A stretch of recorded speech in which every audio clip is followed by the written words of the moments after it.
Time खराब करें, वापस अपने ट्रैक पर आते हैं, जहां से छोड़ा था वहीं पर चलते हैं। बात कर रहे थे टेम्परेचर की। टेम्परेचर बताता है हॉटनेस और कोल्डनेस का। हीट ट्रांसफर और टेम्परेचर में थोड़ा सा डिफरेंस बताया था, और बताया था कि टेम्परेचर के स्केल को नापने के लिए अलग अलग साइंटिस्टों ने अलग अलग अपने बेसिक अपने अपने अलग अलग स्केल बनाए, पर उन सब में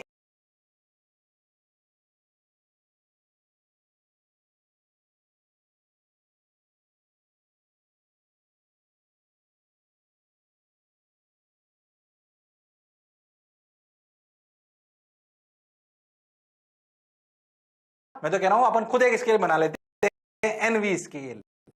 बेसिक बात जो सीखनी है, इनमें कंपेयर करना आपको आना चाहिए कि भाई 150 एनवी का मतलब कितने फ़ारेनहाइट है, कितने डिग्री सेंटीग्रेड है। 40 डिग्री सेंटीग्रेड का कितने फ़ारेनहाइट का मतलब है। तो यह कहानी आपको समझ आनी चाहिए, और यह मैथमेटिकली पूछी भी जाती है, क्या मेरी बात क्लियर है? अरे हाँ ना बोलो भाई। ओके सर, बात समझ आई सर। चलो भाई, अब देख यहीं से कहानी चालू करते हैं वापस से। ओके सर, चालू करते हैं सर, बहुत बढ़िया सर। देखो कैसे, देखो बात को समझने का प्रयास करना।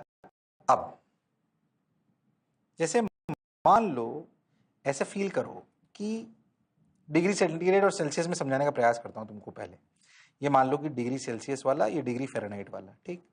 अब इनमें ये बात तो कॉमन है ना, अपने स्टैंडर्ड जो अपने ये हैं रेफरेंसेस, ये तो सेम है, ठीक सर। अब समझो, डिग्री सेंटीग्रेड में बोला इन्होंने कि ये 0 डिग्री सेंटीग्रेड है, ये 100 डिग्री सेंटीग्रेड है।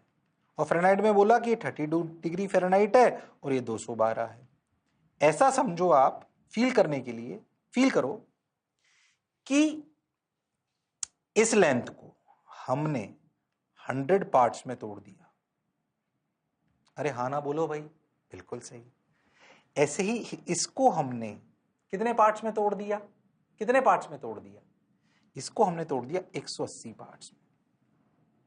ओके, ऐसा समझो कि x डैश इसका एक पार्ट है और y डैश, इसका समझने के लिए बता रहा हूं आपको, कंपैरिजन के लिए। ऐसा समझो y डैश इसका एक पार्ट है। ऐसा समझो ये एक लेंथ है, ऐसा फील करो ये एक लेंथ है। ये लेंथ तो दोनों में सेम है ना, क्योंकि स्टैंडर्ड अगर टेम्परेचर का एक स्केल हो, एक लेंथ में उसे अज्यूम करें, तो जो अगर स्टैंडर्ड पॉइंट दोनों के सेम है तो दोनों की ये चीज तो सेम है। अरे हाँ उस चीज को आप लेंथ से कंपेयर कर लो। ये लेंथ अगर सेम है तो इस लेंथ को सेल्सियस आपने 100 टुकड़ों में तोड़ा, और अपने फ़ारेनहाइट साहब ने इसको 180 में तोड़ा। मान लो कि एक गैप जो डिग्री सेंटीग्रेड में था वो x डैश लेंथ का था, और ऐसा ही मान लो कि फ़ारेनहाइट में y डैश लेंथ का था। ओके, तो अगर मैं एक लेंथ ये 0 से लेकर मतलब फ्रीजिंग पॉइंट से लेकर बॉइलिंग पॉइंट तक अगर ये लेंथ में कंपेयर करूं, तो सोचो क्या total length 100 into x dash है, और अगर फ़ारेनहाइट से कंपेयर करूं तो क्या total length 180 into y dash है। अरे हां सर, बात तो आपकी बिल्कुल सही है, बिल्कुल सही बात सर, बिल्कुल सही। ये इक्वेशन समझ आई? एक्स डैश क्या है, अगर मैं इसको एक लेंथ के रूप में मान लूं तो एक्स डैश उसका एक हिस्सा, ऐसे 100 हिस्से। ऐसे ही अगर मैं फ़ारेनहाइट में कंपेयर करूं तो इसका एक हिस्सा वाई डैश, तो 180 इंटू वाई डैश। अरे हां सर, बिल्कुल सही, एक इक्वेशन। अब एक बात समझो, मान लो मैं ये बोलूं कि किसी बॉडी का ये वाला टेम्परेचर है, यहां कहलाएगा टी डैश डिग्री सेंटीग्रेड, यहां कहलाएगा टी डैश डिग्री फ़ारेनहाइट, पर मतलब तो एक ही है। बॉडी इस जगह पर है, कोई भी बॉडी इस जगह वाली गर्माहट है उसमें, तो डिग्री सेंटीग्रेड वाले उसे टी डिग्री सेंटीग्रेड बोलेंगे, और फ़ारेनहाइट वाले उसे टी डैश मान लेते हैं। या तुम ऐसा समझ लो टीसी और टीएफ, कंफ्यूज मत हो। ठीक, ओके, ठीक सर। अब समझो, ये जो टीसी से लेकर फ्रीजिंग पॉइंट की डिफरेंस है, ये कितना है?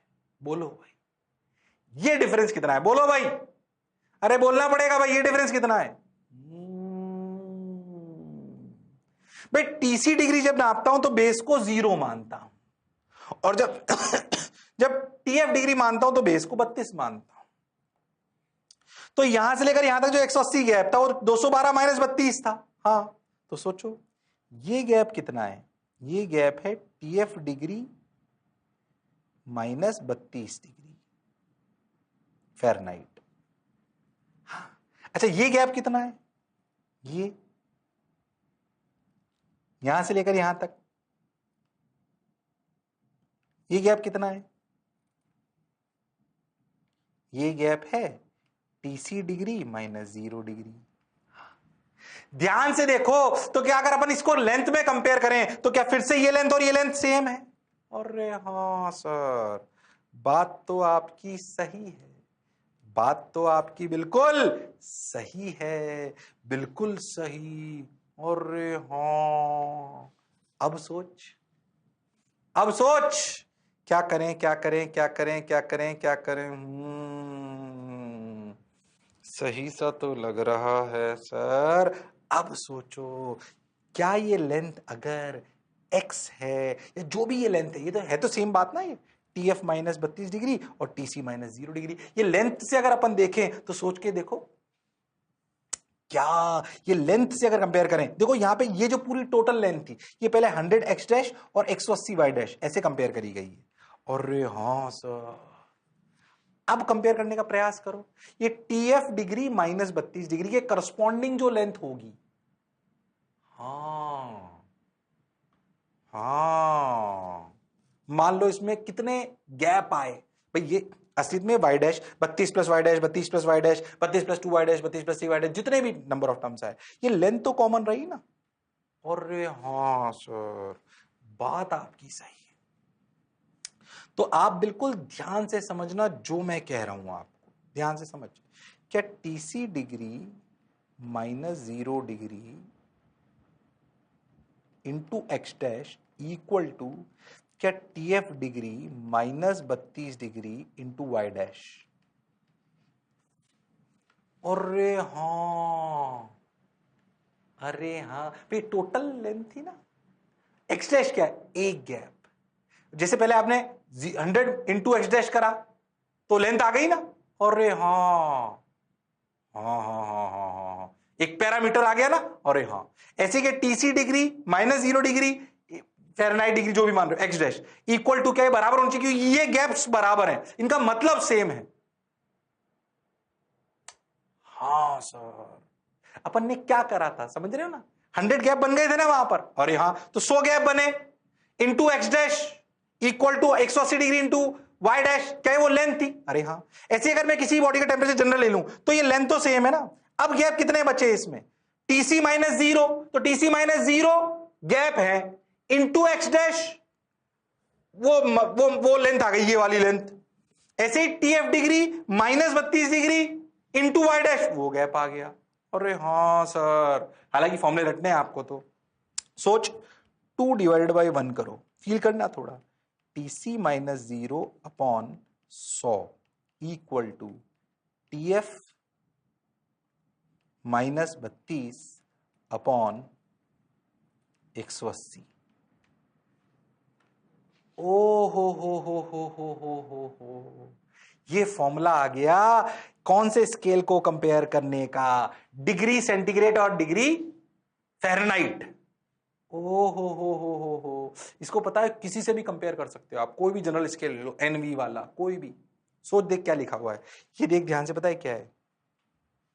इस फॉर्मूले को ऐसे सोच आप, reading on scale minus freezing point, देख ये 0 ये 32, रीडिंग ऑन स्केल माइनस 0 यानी कि freezing point upon boiling point minus freezing point उस स्केल का, किसी भी स्केल की ये चीज कांस्टेंट है, ये term temperature on that scale minus freezing point reading on that scale upon boiling point on that scale minus freezing point on that scale, ये चीज कांस्टेंट है देखो। अरे हाँ सर, तो ये कहानी अपने को समझ आनी चाहिए, ये कहानी अपने को समझ आनी चाहिए, इसमें कोई शक वाली बात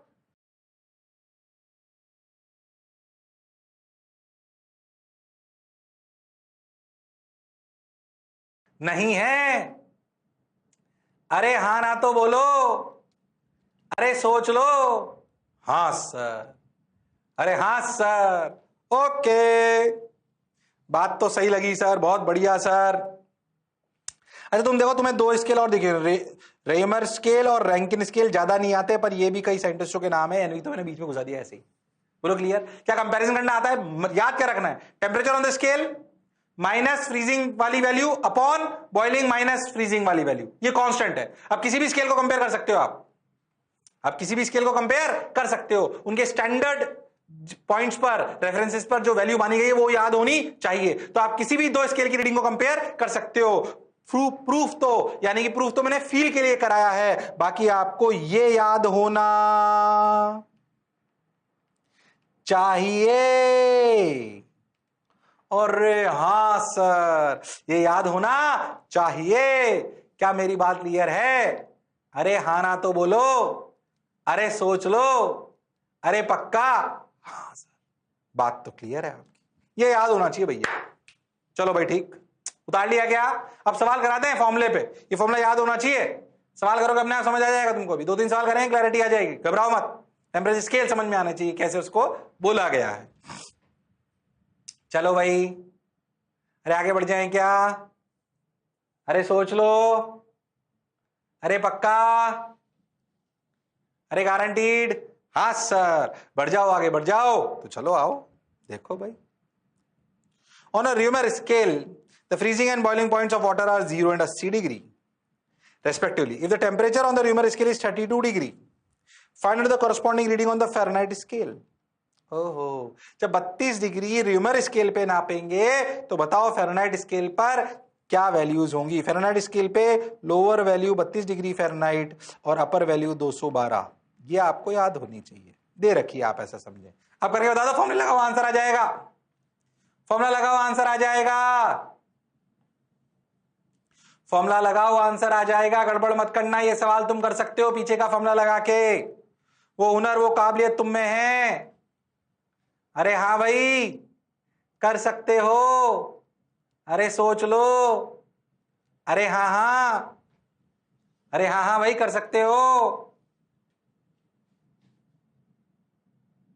चलो भाई, चलो भाई, चलो देखते हैं।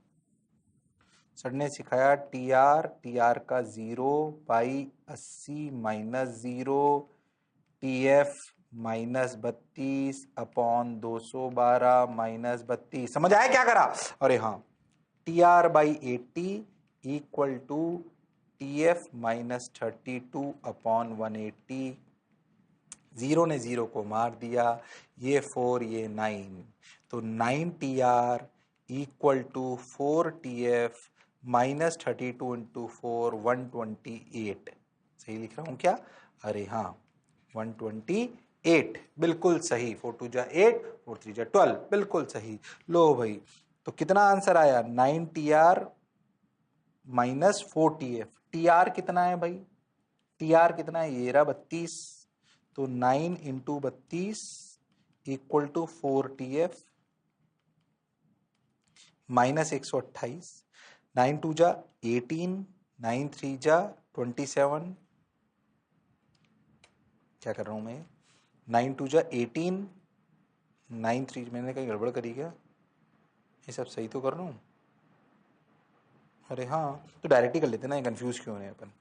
इस 128 को अपन ने क्या लिख रखा है? यहीं पे कर लो ना, TR के लिए यहीं डायरेक्ट रख दो ना, कंफ्यूज क्यों हो रहे हो? देखो फटाफट करो, TR के लिए कितनी रख दो? 32, तो 32/4 इक्वल टू TF -32/9। छोटी करो ना कैलकुलेशन। बोलो क्लियर है? अरे हाँ ना बोलना पड़ेगा। तो 4 8 जा 32, बिल्कुल सही। अरे बोलो समझ में आ रहा है क्या? अरे हाँ ना बोलना पड़ेगा। अरे पक्की बात? ओके सर, ठीक। तो ये हो गया अपना कितना, ये अपना हो गया 32, और 8 9 से कितना हो गया अपना? 72। 72 इक्वल टू TF -32, तो T इंटू F आया 32 + 72। अरे हाँ ना बोलना पड़ेगा भाई।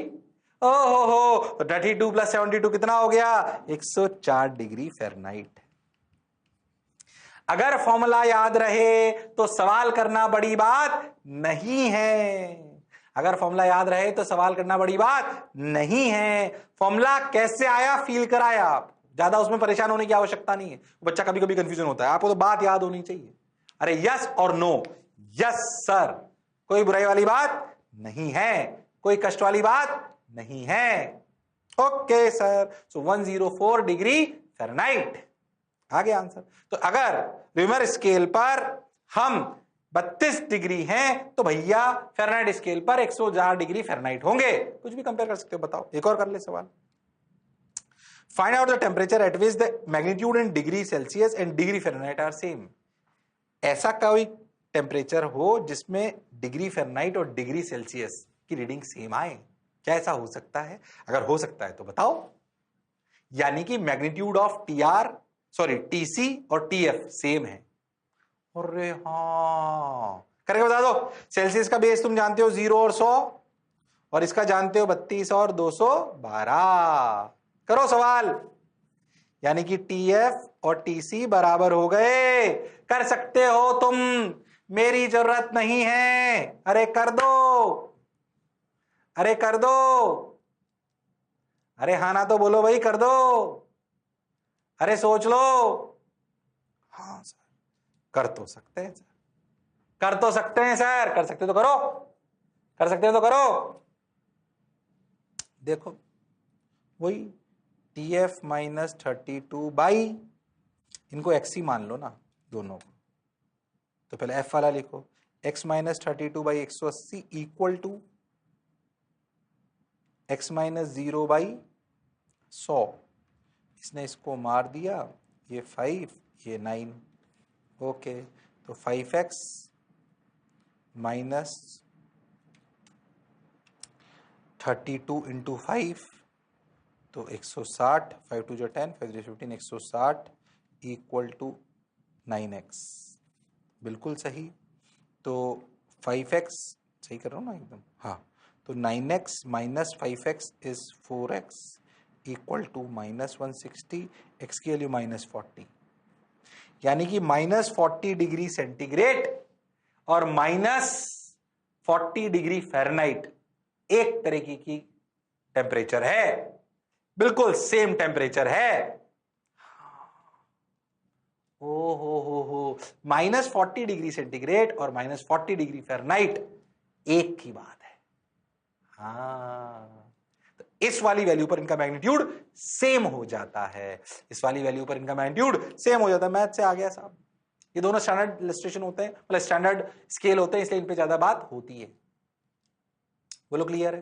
मैं आपसे बोलूं जो एनवी स्केल अपन ने बनाया था, कि बताओ जब एनवी स्केल पर क्या सवाल कर सकते हो सब लोग? NV scale homework, NV scale पे रीडिंग जब मान लो 105 है, फाइंड इन डिग्री सेंटीग्रेड, क्या आप निकाल सकते हो?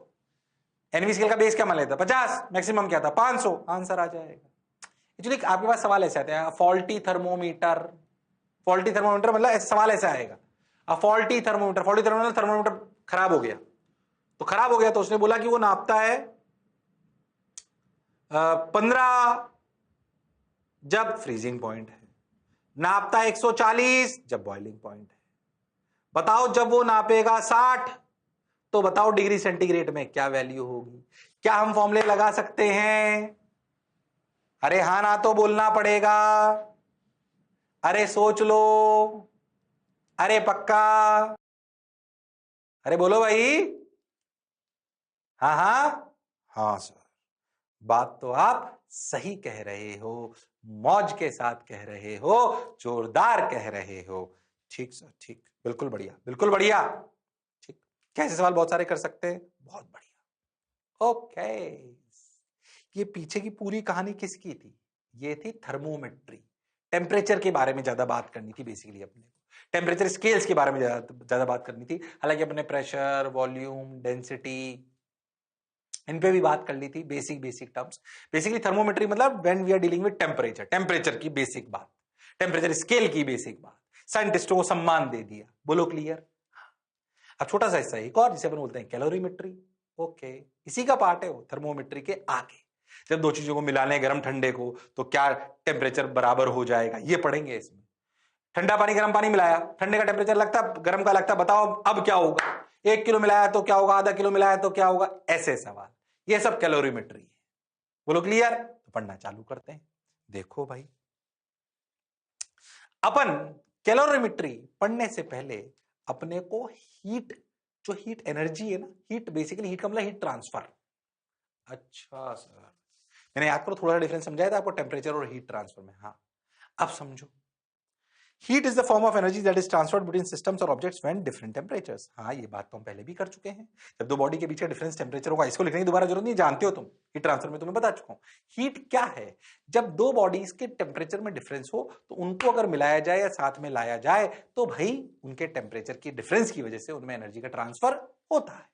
जैसे अगर पानी में अपन नीचे आग लगा दें, गैस बर्नर पे रख दें अपने कोई भी चीज जो भी आप मानते हो बाउल को, उसमें पानी भरकर, तो क्या ये आग का टेम्परेचर ज्यादा है? अरे हाँ, टी ऑफ आग ज्यादा, बिल्कुल टी। तो क्या ये ज्यादा है, ये T2, ये T1, T2 is greater than T1। क्या heat will flow from higher temperature to lower temperature? आपके कंटेनर से होती हुई क्या हीट ऊपर जाएगी? आपके कंटेनर से होती हुई हीट ऊपर जाएगी। अरे हाँ सर, बिल्कुल जाएगी, कंफर्म जाएगी, इसमें कोई शक वाली बात नहीं है। अच्छा ठीक भाई, ये जो हीट ट्रांसफर होती ना है, ये भी एनर्जी, पर इसकी यूनिट है कैलोरी। कैलोरी? कौन सी कैलोरी? कैलोरी, जूल नहीं। क्या मैं इसको जूल से कंपेयर करके बताऊंगा? हाँ, पर हीट ट्रांसफर की स्टैंडर्ड यूनिट, स्टैंडर्ड जैसे ऐसा ही स्टैंडर्ड यूनिट होती है ना, वैसे ही हीट ट्रांसफर की स्टैंडर्ड यूनिट होती है कैलोरी। इसको डिफाइन करेंगे। पहले समझो हीट ट्रांसफर क्या है। When there is difference between the bodies temperature of the bodies, there is transfer of energy. अच्छा, इस ट्रांसफर ऑफ एनर्जी की स्टैंडर्ड नापने की यूनिट कैलोरी है। क्यों है स्टैंडर्ड? क्योंकि पानी से कंपेयर करेंगे, कैसे भी समझ आएगा तुमको, ध्यान से समझना। ठीक sir, heat transfer is from object at higher temperature, ये सब अपन बात कर चुके हैं। ठीक सर, आगे बढ़ते हैं। अब देखो ध्यान से समझो, अब ये हमें समझ में आ गया कि भाई स्टैंडर्ड यूनिट कैलोरी है। इसको अभी अपन पढ़ेंगे कैलोरी क्या होती है। पहले अपन एक बात छोटी छोटी सी और समझे। क्या समझे? उसको भी अपन डिटेल में पढ़ेंगे कि अगर किसी बॉडी को अपन हीट देते हैं तो उसमें क्या क्या होता है। सोच, पानी को हीट दो, क्या वो गर्म हो जाएगा? क्या उसका टेम्परेचर बढ़ सकता है? हाँ। आयरन का ब्लॉक है, उसको हीट दो, क्या वो टेम्परेचर बढ़ जाएगा? हाँ। सोच बहुत ज्यादा हीट दे दे, क्या आयरन पिघल सकता है? हाँ। तो अगर हम किसी बॉडी को हीट दें तो क्या उसका टेम्परेचर बढ़ सकता है? हाँ, बिल्कुल हो सकता है ऐसा। तो देखो, जब हीट देते हैं बॉडी को तो क्या क्या हो सकता है उसको समझे। यही हमारे आगे वाले चैप्टर में हम पढ़ेंगे। उसका टेम्परेचर बढ़ सकता है, बिल्कुल। कभी कभी ऐसा भी हो सकता है, जैसे जब पानी को, मतलब अपने आइस को हीट दें तो उसका टेम्परेचर एक 0 डिग्री पर हीट दें तो वो टेम्परेचर ना बढ़ाकर अपने आप को पिघला लेता है, पानी बन जाता है। अरे हाँ, इसे बोलेंगे फेस चेंज। बोलो क्लियर? और वो कहलाएगा मेल्टिंग। अरे हाँ सर, मेल्टिंग का बेसिक मतलब सॉलिड टू लिक्विड। ये भी बाद में पढ़ेंगे फेस चेंज। क्या क्या हो सकता है समझने का प्रयास करो, सब पढ़ेंगे अभी अपन आगे फेस चेंज से। ओके, ऐसे ही क्या हीट देने से वेपराइजेशन मतलब लिक्विड टू गैस। जैसे पानी को अगर बॉईल करें, पानी को अगर बॉईल करें तो क्या वो लिक्विड से गैस में चला जाता है? अरे हाँ सर, बिल्कुल चला जाता है, वो कहलाएगा वेपराइजेशन। कभी कभी सब्लिमेशन भी होता है, ये तुम्हारे बहुत ज्यादा नहीं आता। कभी कभी ऐसा भी होता है डायरेक्ट सॉलिड टू गैस, बीच में लिक्विड आता ही नहीं है। ज्यादा परेशान नहीं होना इसमें, बस इतना समझो कि यार किसी बॉडी को हीट दें तो क्या हो सकता है, उसका फेस चेंज हो सकता है, solid to liquid, liquid to gas. अरे यस और नो, बोलो क्लियर? सब्लिमेशन पे ज्यादा परेशान मत हो। क्या उसका टेम्परेचर बढ़ सकता है। ये कहानी चेंज इन फेज अलग कहानी है, इंक्रीज इन टेम्परेचर एक अलग कहानी। बोलो क्या मेरी बात समझ में आई? तो बॉडी को हीट देते हैं। अच्छा, हीट कब आती है? जब चेंज इन टेम्परेचर डिफरेंस होता है, पर हीट आने से जिसको हीट मिली उसके साथ क्या क्या हो सकता है, उसका खुद का टेम्परेचर बढ़ सकता है या वो अपनी परिस्थिति भी बदल सकता है, जिसे चेंज इन फेज बोलेंगे, जिसको अपन अलग से डिटेल में पढ़ेंगे। ओके सर, ये बात समझ आई सर, अच्छा भी लगा सर, बहुत बढ़िया सर, वाह वाह सर। अब क्या करें, पढ़ते चलो बढ़ते चलो। ओके देखो भाई,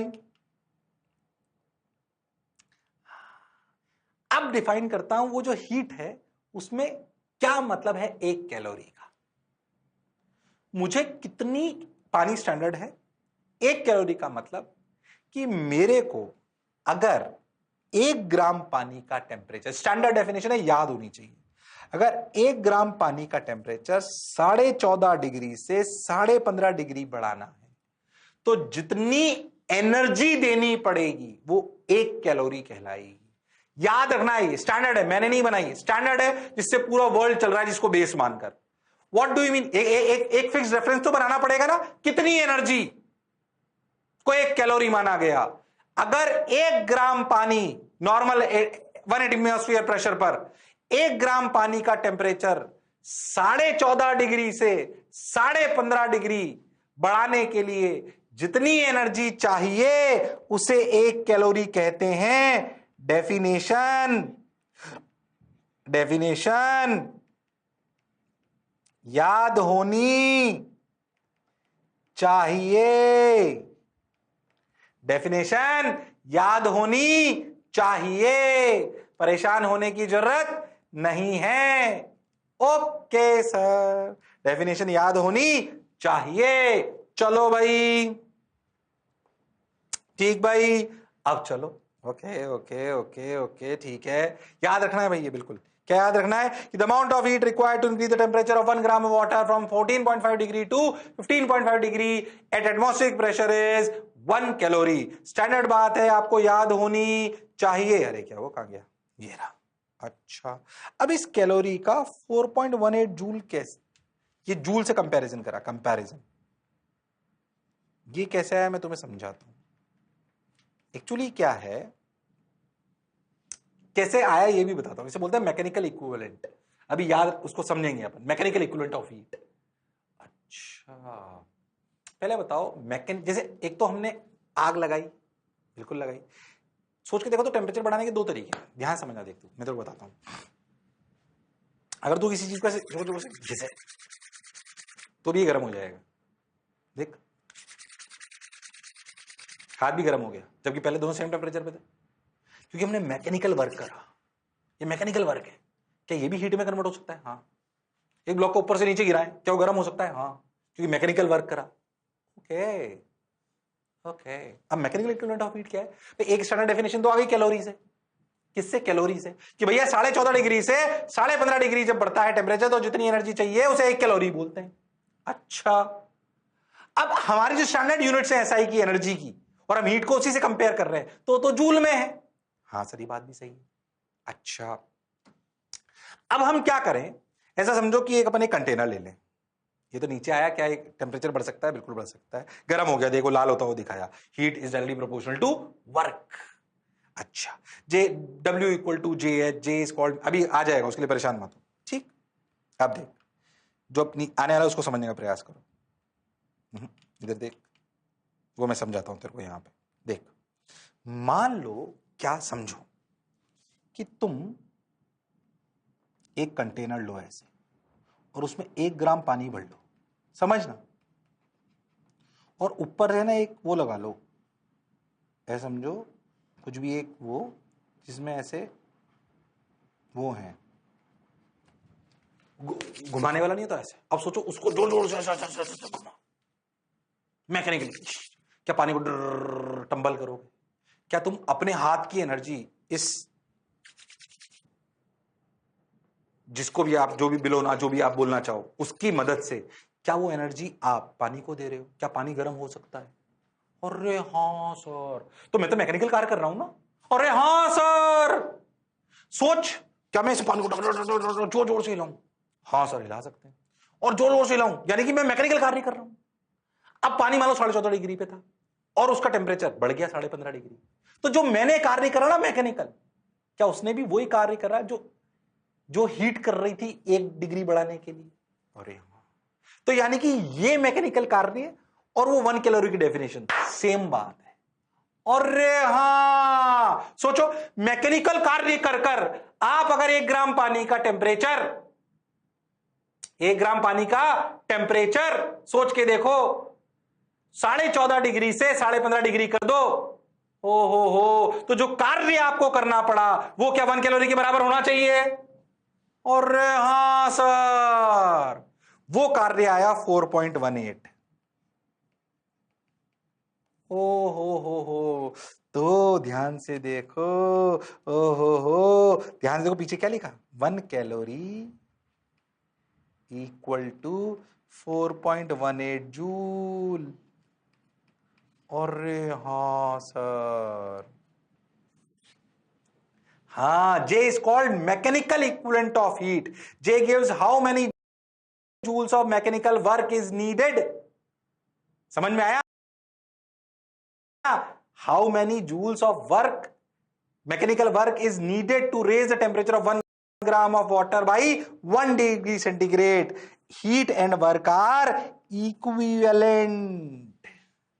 मतलब गर्माहट आप हीट ट्रांसफर करा के भी करा सकते हो टेम्परेचर डिफरेंस से, और मैकेनिकल कार्य करके भी कर सकते हो, तो उनमें एक रोल बीच का होना चाहिए कि नहीं होना चाहिए? अरे हाँ, तो वैसे तो सिर्फ 1 कैलोरी इक्वल टू 4.18 जूल, ये आपको फॉर्मूले से सारे काम बन जाएंगे, पर इनका मतलब समझ में आना चाहिए कि पानी का टेम्परेचर 1 डिग्री बढ़ाने के तरीके 2 हैं, या तो हम टेम्परेचर डिफरेंस से कर दें या हम मैकेनिकल कार्य करके कर दें। अच्छा, मैकेनिकल कार्य करेंगे तब जूल एनर्जी को यूज करेंगे, और जब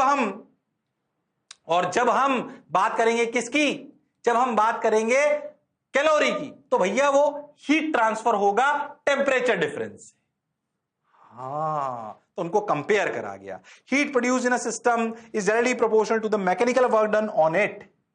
if mechanical work W produces the same temperature change as heat H, तो H को लिखेंगे किसमें, जो अपन पहले पढ़ रहे थे, और W अपना जो क्या है, मैकेनिकल वर्क डन। तो जो J कहलाएगा वो क्या कहलाएगा, वो कहलाएगा मैकेनिकल इक्विवेलेंट। क्या कहलाएगा, मैकेनिकल इक्विवेलेंट। ओ हो, बात समझ आई? अरे सोच लो, अरे पक्का? हाँ, बात तो आपकी सही, बोलो क्लियर है? अरे पक्का? हाँ सर, बिल्कुल क्लियर। नहीं आया, आया कि नहीं आया? तो 1 डिग्री अगर टेम्परेचर पानी का बढ़ाना है 14.5 15.5 डिग्री, तो हीट ट्रांसफर में जो एनर्जी ट्रांसफर होगी उसे 1 कैलोरी बोलेंगे, और यही कार्य अगर हम करें उसको हिला डुलाकर, तो वो होगा 4.18। क्या होगा, 4.18। ओके सर, बात समझ आई सर, क्या W इक्वल टू JH का रोल समझ में आया? और बेसिकली आपको ये रिलेशन याद होना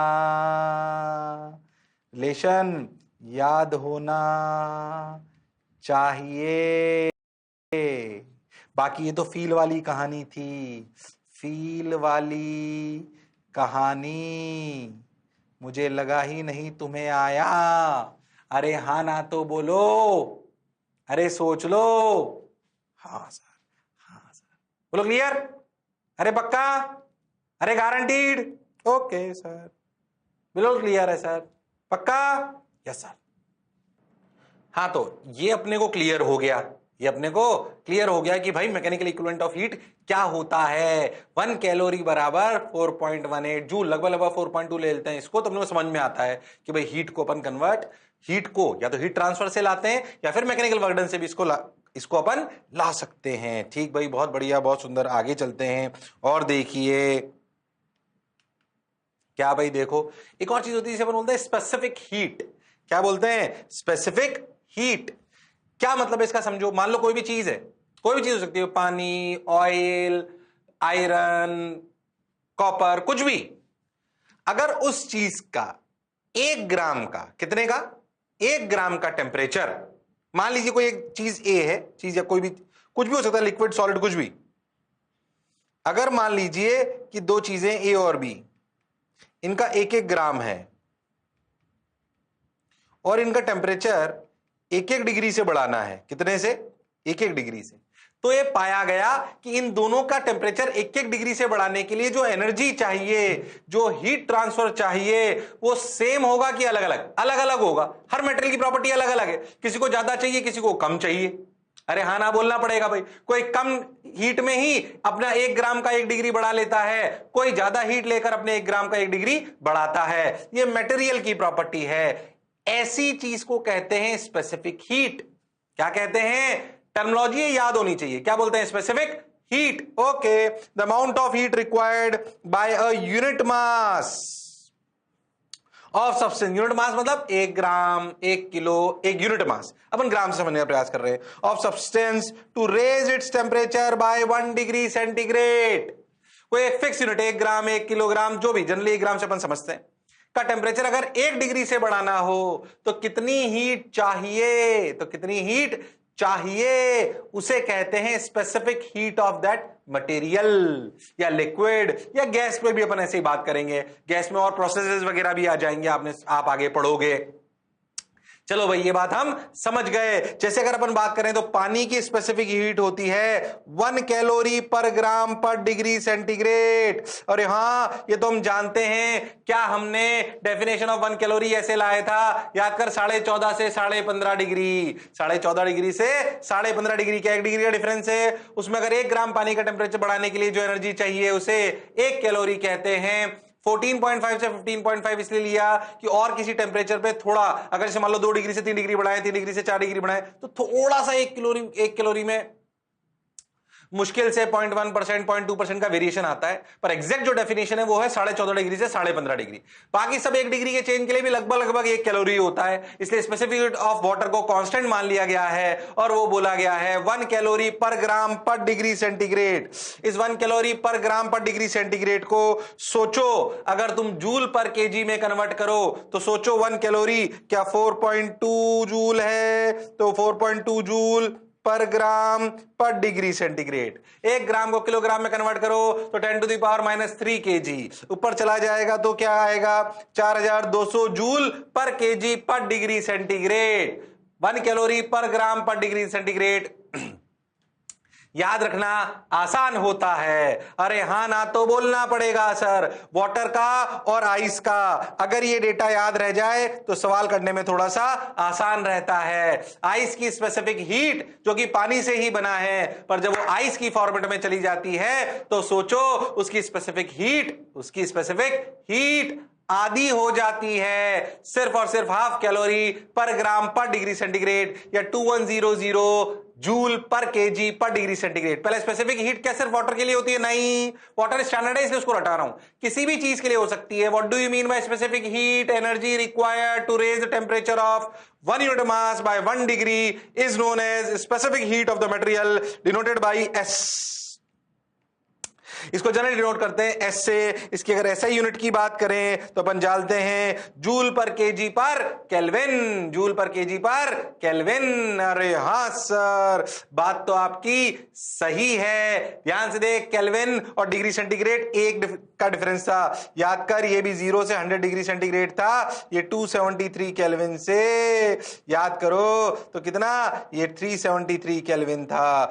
याद है कि भूल गए हो? मैं कोई फॉर्मूले रटा नहीं रहा हूं। याद कर, हमने एक फॉर्मूले रट रखे थे कन्वर्जन के। क्या भाई? T minus T of freezing minus T of boiling minus T of freezing equal to constant. इसको हमेशा याद रखना है। याद है कि भूल गए हो? और 3 स्केल के स्टैंडर्ड फ्रीजिंग पॉइंट और बॉइलिंग पॉइंट याद होने चाहिए। किस किस के? सेल्सियस स्केल का 0 और 100, फ़ारेनहाइट स्केल का 32 और 212, 180 का गैप है, और केल्विन का 273 और 373, इसमें भी डिफरेंस 100 ही होता है। इसलिए डिग्री सेंटीग्रेड और केल्विन में कन्वर्ट करना हो तो केल्विन में कन्वर्ट जब करो तो डिग्री सेंटीग्रेड वाली रीडिंग को 273 जोड़ दो और कुछ नहीं करना होता। अरे हां ना बोलो। क्या ऐसा बोल सकते हैं temperature in kelvin equal to temperature in degree degree centigrade plus 273। अरे हाँ ना तो बोलना पड़ेगा, कोई शक वाली बात नहीं है। स्पेसिफिक हीट की बात कर रहे थे, इसलिए यहां 1 डिग्री सेंटीग्रेड की बजाय 1 डिग्री केल्विन कर दिया। डिग्री सेंटीग्रेड है डेफिनेशन में, स्पेसिफिक हीट में डिग्री फ़ारेनहाइट नहीं है। और डिग्री सेंटीग्रेड को केल्विन क्यों लिख पाया? क्योंकि 1 डिग्री का डिफरेंस या 1 केल्विन का डिफरेंस एक ही बात है, बाई स्केल डेफिनेशन। और हाँ ना तो बोलना पड़ेगा, इसलिए ऐसा यूनिट बोली गई, जूल पर केजी पर केल्विन। बार बार कह रहा हूं, हीट और मॉडर्न दो ऐसे चैप्टर हैं जहां पे कैलकुलेशन और यूनिट कन्वर्जन में बच्चा गलती कर देता है, क्योंकि उसे बहुत सारी डेफिनेशंस याद रखनी होती हैं और कन्वर्जन आपको ध्यान में रखना है, यूनिट का स्पेशली ध्यान रखना, नहीं तो आते हुए भी सवाल गलत कर दोगे। इन चैप्टरों के सवाल कोई बहुत टफ नहीं होते,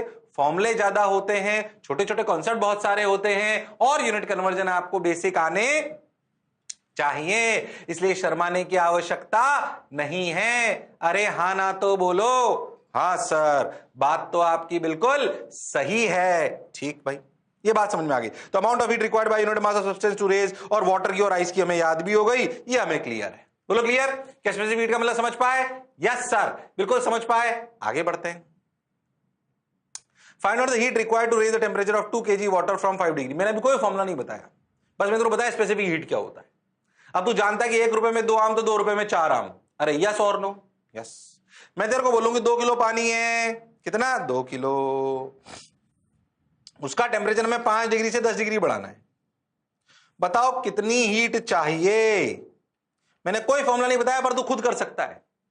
अगर 1 kg पानी का टेम्परेचर 1 डिग्री बढ़ाना हो तो 4200 जूल एनर्जी चाहिए। तो बताओ 2 किलो पानी का टेम्परेचर 5 डिग्री बढ़ाना हो तो कितना हीट चाहिए? तुम बता सकते हो। वो हुनर, वो काबिलियत, वो इंसानियत तुम में है, जबकि मैंने कोई फॉर्मूला नहीं बताया, पर तू ये सवाल कर सकता है। फॉर्मूला कुछ है नहीं, आपके नॉर्मल कॉमन सेंस से ही तो बना है।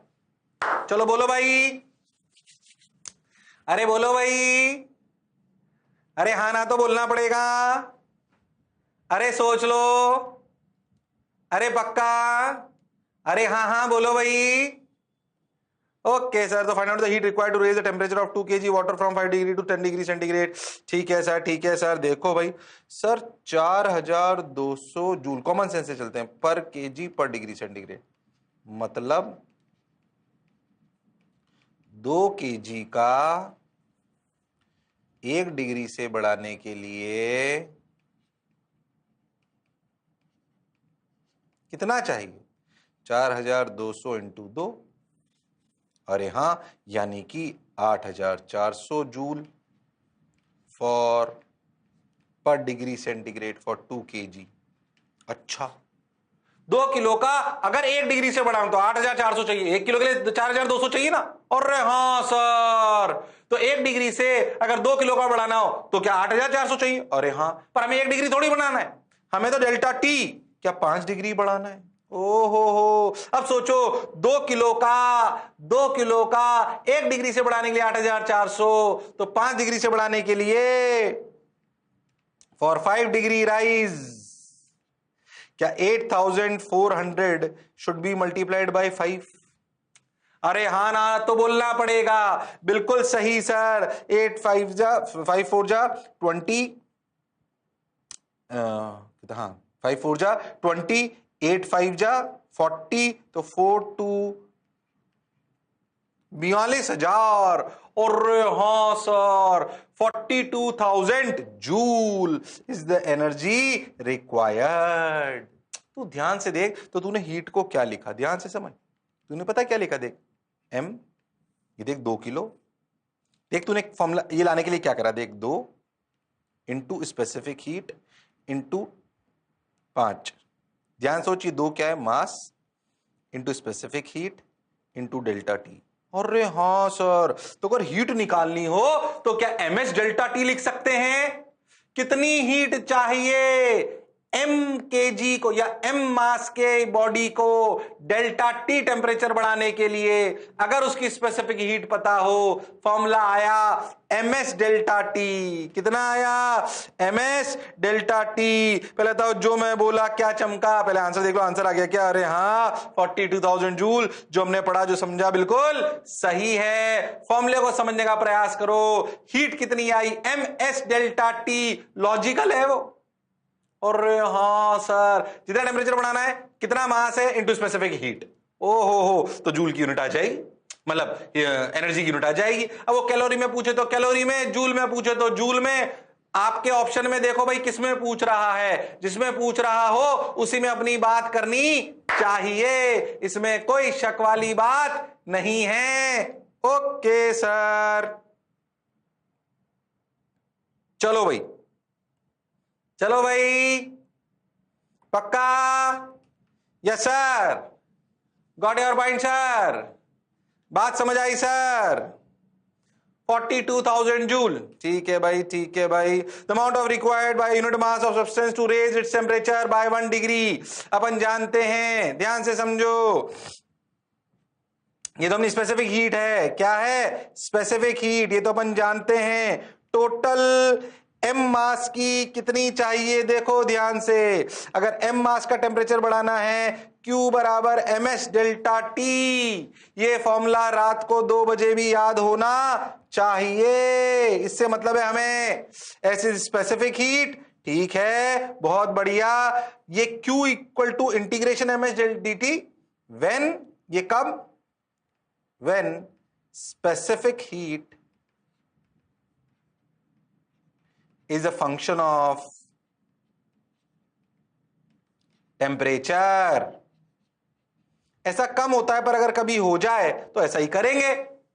जैसे जनरली स्पेसिफिक हीट कांस्टेंट दी होती है, कभी कभी ऐसा होता है कि स्पेसिफिक हीट को टेम्परेचर का फंक्शन दे दे, बहुत कम होता है, पर अगर हो जाए तो क्या करेंगे? इंटीग्रेट। तब लिखेंगे ms dt का इंटीग्रेशन। बाकी आपके लिए काम तो यही आएगा, Q बराबर ms डेल्टा टी। अगर कभी ऐसा हो, ध्यान से समझो, कि कोई बॉडी है, उसकी स्पेसिफिक हीट टेम्परेचर का फंक्शन है और उसको टी इनिशियल से टी फाइनल ले जाने में कितनी हीट चाहिए, तो हम जानते हैं कि इस m मास की बॉडी का छोटा सा टेम्परेचर बढ़ाने के लिए as a function of T dt लिखना चाहिए और टोटल के लिए टी इनिशियल से टी फाइनल लिखना चाहिए। बट 99% केसेस में, समझ में आ रहा है, 99% केसेस में s कांस्टेंट होता है, और अगर कांस्टेंट होता है तो ये Q बराबर ms डेल्टा टी ही हमारा फॉर्मूला होता है। Delta T is the energy, delta T is the change in temperature. तो अच्छा, इसको लॉजिकली भी समझो। मान लो मेरी कोई बॉडी ठंडी हो तो क्या एनर्जी रिलीज करेगी? तो यही वो होगी। देख, डेल्टा टी नेगेटिव आ जाएगा, T final minus T initial.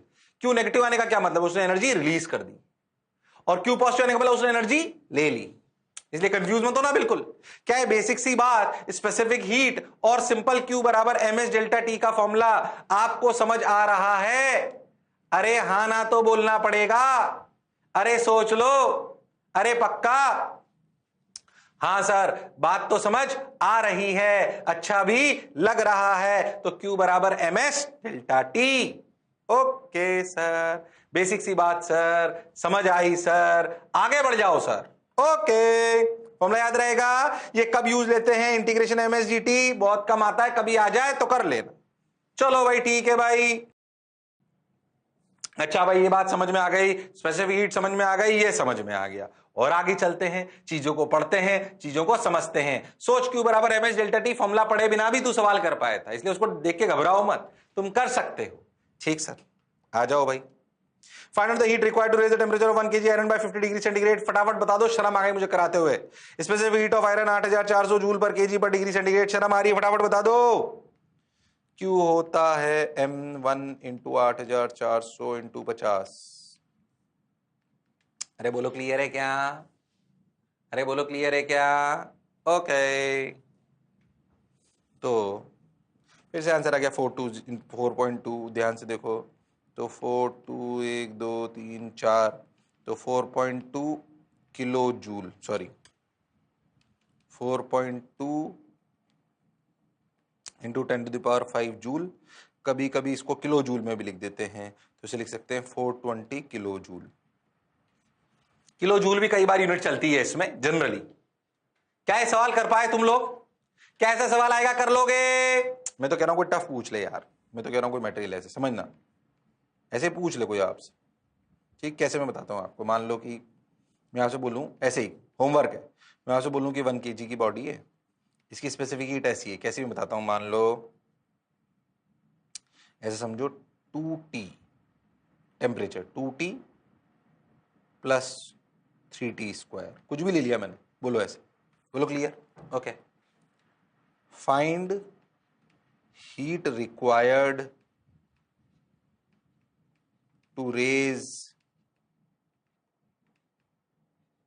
Temperature from 100 kelvin to 120 kelvin. यहां पे बोला गया T is in kelvin, suppose ऐसे ही। क्या तुम ये सवाल कर सकते हो? दिखने में मैथमेटिकली टफ है वो। अरे अगर एस टी का टेम्परेचर आ जाए तो क्यू को क्या लिखा जाएगा? Integration of 1 into 2T plus 3T² into dt limit 100 to 120। क्या अब ये मैथमेटिकल इक्वेशन है जिसको सॉल्व करना है? जो भी आंसर आएगा वो अपन लिख देंगे। हालांकि ऐसा ज्यादा आता नहीं है, पर अगर कभी आ भी जाए तो भी हमारे लिए करना बड़ी बात नहीं है। ज्यादा आता नहीं, इसलिए मैं टाइम पास नहीं कर रहा। बेसिक मैथ्स आपको सॉल्व करनी होगी, इंटीग्रेशन वाली, जो आप कर सकते हो। अरे कभी तो हाँ ना बोलो, अरे कभी तो हाँ ना बोलो, अरे सोच लो। हाँ सर बात तो आप बिल्कुल सही कह रहे हो, जोरदार कह रहे हो, मौज के साथ कह रहे हो। ठीक सर, बहुत बढ़िया, आंसर आ जाएगा। ये भी हो गया, ये भी हो गया, इसमें क्या है? तो अगर एस पता हो, मास पता हो, डेल्टा टी पता हो, डेल्टा टी पता हो, तो भाई साहब बहनजियों अपने लिए हीट निकालना बड़ी बात नहीं है, अपने लिए हीट निकालना बड़ी बात नहीं है। अरे हाँ सर, बिल्कुल सही सर, बढ़िया सर। ठीक भाई, आगे आ जाओ। देखो भाई,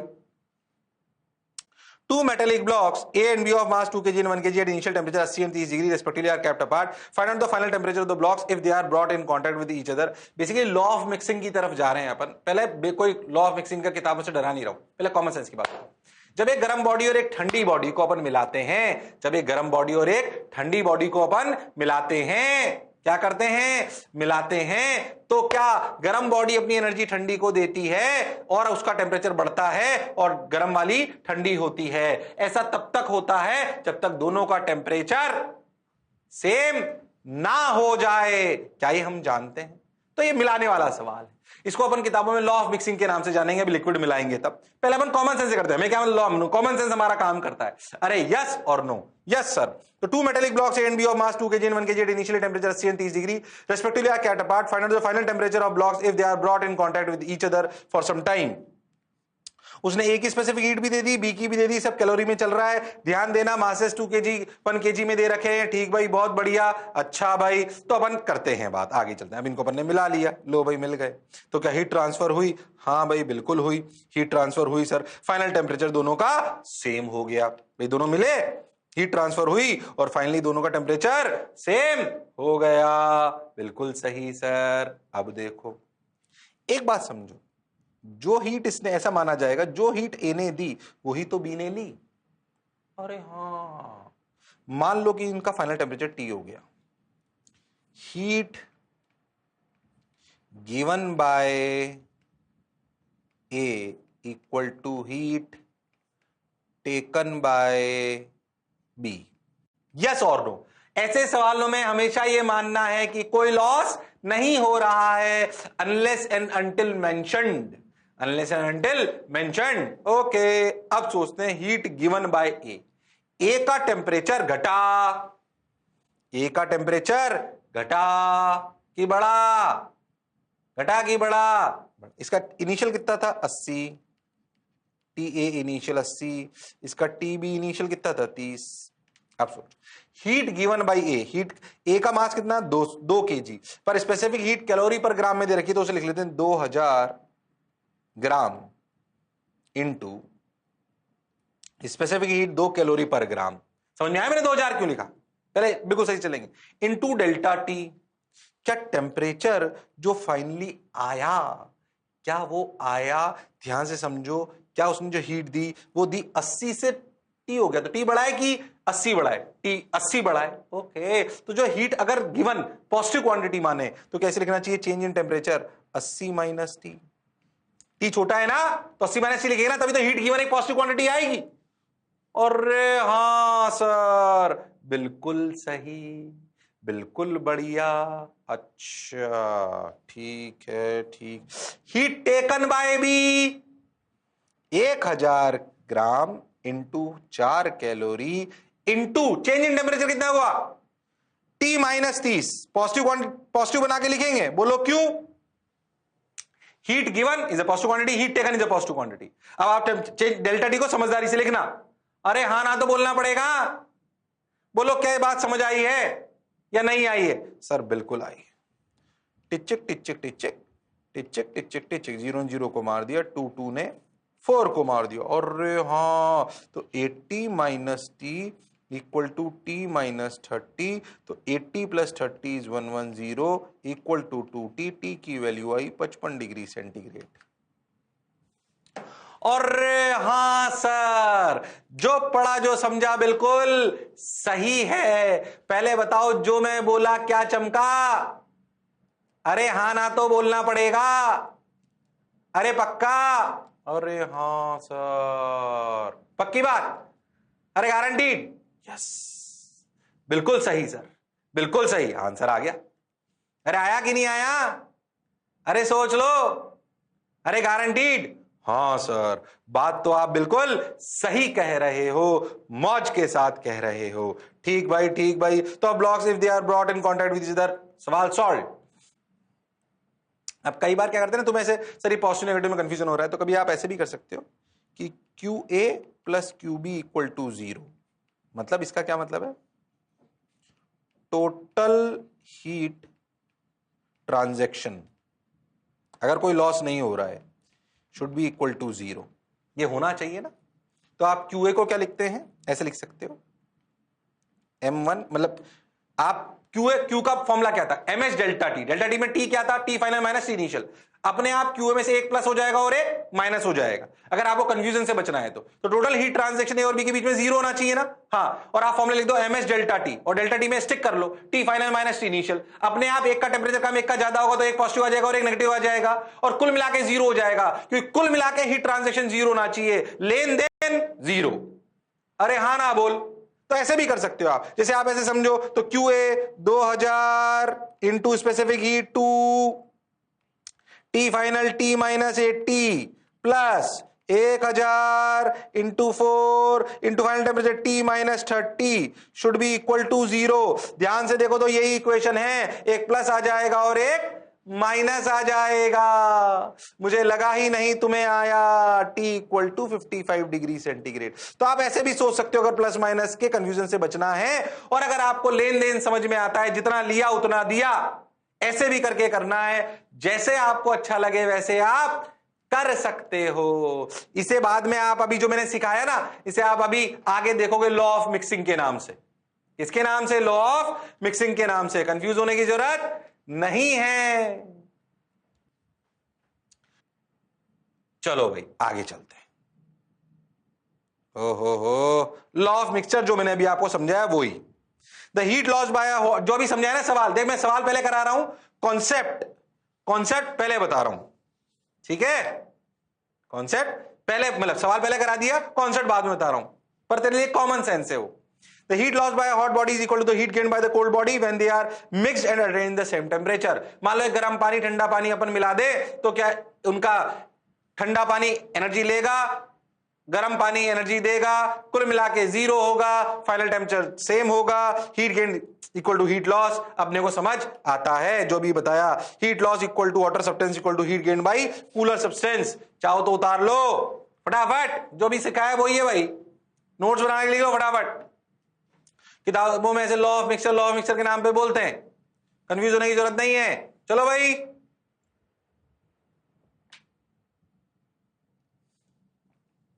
बोलो हो गया क्या? अरे बोलो भाई हो गया क्या? सिंपल सवाल कराऊंगा भी और प्रैक्टिस में आ जाएंगे अपन, सवाल पे ज्यादा फोकस करेंगे, उसमें क्या है।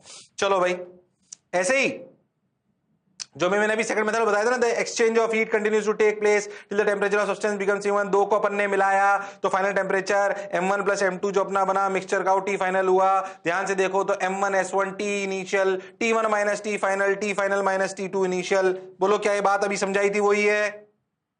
अरे m1 s1 T1, m2 s2 T2, ये T फाइनल है तो m1 s1 T1 minus T final और m2 s2 T final minus T2। समझ में आ रहा है ऐसे अपन ने क्यों लिखा है? एक प्लस होगा और एक माइनस होगा। इस वाले केस में हमने मान लिया कि T1 बड़ा है T2 से। बिल्कुल एग्जैक्ट सवाल करा भी आपने पीछे। अरे हाँ ना बोल भाई, ये पहला तरीका जिस पहले तरीके से अपन ने करा था, जो कॉमन सेंस से अपन निकाल पाए थे। कहां से निकाल पाए थे? कॉमन सेंस से। बिल्कुल घबराने की और शर्माने की जरूरत नहीं है। अरे हाँ ना तो बोलना पड़ेगा। अरे सोच लो। अरे पक्का? हाँ सर, बात तो आपकी बिल्कुल सही है, तो आगे बढ़ जाओ। अरे पक्का? अरे सोच लो। ओके, टाइम पास नहीं करते, फटाफट फटाफट लिखो। ये लॉ ऑफ मिक्सिंग, उस सवाल को, इस सवाल को छोड़ो, अपन जो एक और ऑल्टरनेट मेथड जो अपने को उतार लेना चाहिए वो ये रहा, m1 s1 delta T plus m2 s2 delta T. मैं तो कह रहा हूं कभी 2 की जगह 3 मिक्सचर को मिला लो, 4 को मिला लो, ये लॉ काम करेगा। m1 s1 delta T, m2 s2 delta T, m3 s3 delta T, कुल मिलाकर 0। डेल्टा टी को हमेशा रखो T final minus T initial, मतलब जो फाइनल मिक्सचर का टेम्परेचर हुआ माइनस इनिशियल सबका लिख दो, अपने आप प्लस माइनस होके कुल मिला के 0 हो जाएगा। अगर ऐसे भी करो तो भी कोई तकलीफ नहीं है, इसको ऑल्टरनेट मेथड के नाम पर लिख लो, इसे लिख लो। फिर मैं सवाल करा दूंगा, अभी परेशान मत हो, फिर मैं सवाल करा दूंगा, अभी परेशान मत हो, उसको तुम्हारी जैसी इच्छा हो वैसे कर लेना। पहले लिख लो, पहला तरीका था वो कॉमन सेंस वाला, कितना आया कितना गया इक्वेट कर लो, आना बराबर जाना, कॉमन सेंस से इक्वेट करो। दूसरा, ज्यादा कॉमन सेंस नहीं लगाना, formula m1 s1 delta T, m2 s2 delta T, m3 s3 delta T equal to 0, क्योंकि कुल मिलाकर एनर्जी का टोटल ट्रांजैक्शन 0 होना चाहिए। कुछ टर्म पॉजिटिव आएंगी, कुछ टर्म नेगेटिव आएंगी। जो टर्म पॉजिटिव आएंगी मतलब वो एनर्जी दे रही हैं, जो टर्म नेगेटिव आएगी वो ले रही हैं। अरे हाँ ना बोल, बोलो क्लियर है? अरे हाँ सर, पक्का? कोई सिंपल सी बात कि हॉट वाली जो बॉडी है वो एनर्जी देगी, ओके, और जो गर्म ठंडी वाली वो एनर्जी लेगी। ठीक भाई, बात हमें समझ आ गई। फिर सोचो, ये लॉ ऑफ मिक्सचर किताबों में बड़ी बड़ी शब्दों में लिखा जाता है, डरने की जरूरत है कि कॉमन सेंस है, कॉमन सेंस है। इसलिए सवालों को कोई लॉ से परेशान होकर नहीं, अपनी बुद्धिमत्ता से सॉल्व जितना ज्यादा करोगे उतनी आसानी से कैलोरीमेट्री के सवाल सॉल्व होंगे, टफ नहीं होते। कैलकुलेशन मिस्टेक बच्चे से होती है पर। चलो भाई, अब सवाल कर दो ये वाला। हाँ, अब सवाल कर दो ये वाला। 2 buckets A, जैसे अच्छा लगे वैसे करो। 2 buckets A and B containing water of mass 2 kg and 1 kg are at degree 40 degree and 90 degree respectively. Find out the final temperature of water after mixing. S of water is 1 calorie per gram. आप चाहो तो 4200 kg पर sorry 4200 joule per KG per degree centigrade भी लिख सकते हो। 4200 joule per KG per degree centigrade भी लिख सकते हो। अरे हाँ ना तो बोलो। ओके सर, ऐसा भी हम लिख सकते हैं, तो करो भाई, आ जाओ भाई। बहुत बढ़िया, बहुत सुंदर, बहुत मजा आया, वाह वाह। चलो भाई, अरे हो गया क्या? करो, कर सकते हो, जैसे तुम्हें लॉ ऑफ मिक्सिंग से करना हो, कॉमन सेंस से करना हो, जितना आया कितना गया इक्वेट कर लो, नहीं तो लॉ ऑफ मिक्सिंग लगा लो, जैसे तुम्हें अच्छा लगे।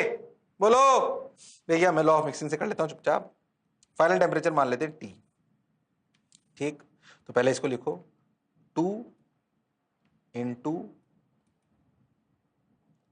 4200 अरे हाँ सर, स्पेसिफिक हीट एस ऐसे लिख दो ना, बाद में अपने आप कट जाएगा वैसे भी, into final temperature T minus 40 plus 1 into S into T minus 90 should be equal to 0।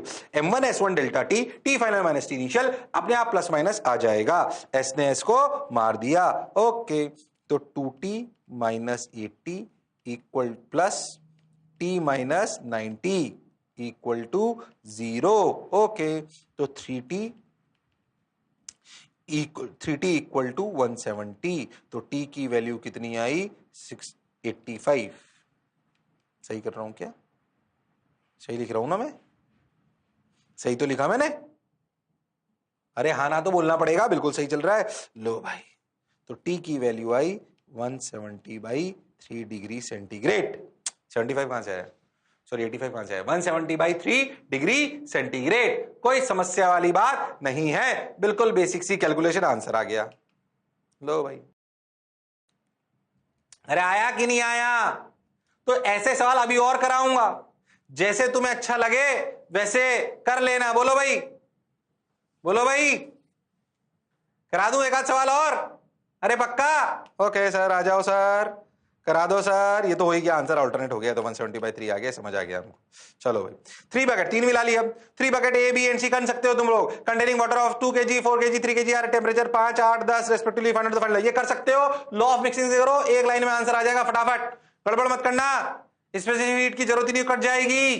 कर सकते हो तुम लोग, वो हुनर वो काबिलियत तुम में है। अरे हाँ हाँ, अरे सोच लो, अरे पक्का, अरे करो करो। ओके सर, आगे बढ़ते हैं सर। चलो लो भाई, इसका टेम्परेचर T मान लेते हैं, T मान लेते हैं, T मान लेते हैं। 2 into S into T minus 5, 4 into S into T minus 8, 3 into S into T minus 10 should be equal to 0। S ने एस को मार दिया। 2T minus 10 plus 40 minus 32 plus 3T minus 30 equal to 0। बिल्कुल सही। 2T 40 60, 60 plus 3T 90, 90 30 और 10 40, 40 और 32 70 72। बोलो clear है क्या? अरे हाँ ना तो बोलना पड़ेगा, अरे सोच लो। तो आंसर आया, अरे हाँ ना तो बोलो, अरे हाँ ना तो बोलो। क्या हमारा आंसर 8 डिग्री बिल्कुल सही है? जो हमने पढ़ा, जो समझा, बिल्कुल सही है। कुल मिला के मास हो गया अब 2 किलो, 4 किलो, 3 किलो, 4 2 6, 6 और 3 9, 9 किलो के पानी बन गया और उसका टेम्परेचर हो गया 8 डिग्री।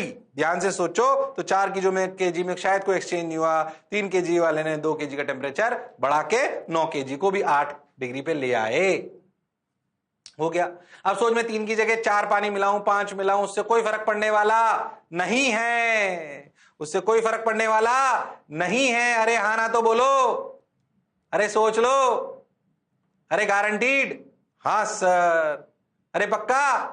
ओके, चलो भाई, चलो भाई, आ जाओ, आ जाओ भाई, आ जाओ। 8 डिग्री हो गया। लो भाई, लो भाई, आ जाओ। The initial temperature of 3 bodies A, B and C of equal masses 12, 15 and 20 degree. The final temperature when A and B are touched for some time is 13 and when B and C are touched is 18. What will be the final temperature when A and C are... ये homework है, ये सवाल homework है। अच्छा सवाल है, थोड़ा सा ढंग से करना। सवाल को लिखो अच्छे से कि ए और बी को मिलाएं, ए बी सी की अलग अलग मटेरियल है, 3 डिफरेंट बॉडीज, स्पेसिफिक हीट अलग अलग है उनकी। ए और बी को मिलाओ तो 13 डिग्री हो जाता है, बी और सी को मिलाओ तो 18 हो जाता है। बताओ कि अगर ए और सी को मिलाएं तो क्या फाइनल टेम्परेचर होगा? यह सवाल है। अगले टर्न पे यहीं से कहानी को शुरुआत करूंगा। करके आ सकते हो तुम लोग। सवाल को पढ़ो और उतारो, सवाल को पढ़ो और उतारो। अरे हाँ हाँ, अरे कर सकते हो तुम लोग। सवाल को पढ़ो और उतारो भाई। अरे बोलो भाई, अरे हाँ हाँ, चलो भाई, अरे पक्का? अरे गारंटीड। चलो भाई, तो अगले टर्न पे फिर मिलते हैं इसी जोश और जुनून के साथ। तब तक लड़ते रहिए पर पढ़ते रहिए और मास्टर की बात सुनते रहिए, क्योंकि आप वो शानदार, क्योंकि आपका मास्टर है जोरदार। चलो bye bye, see you, take care.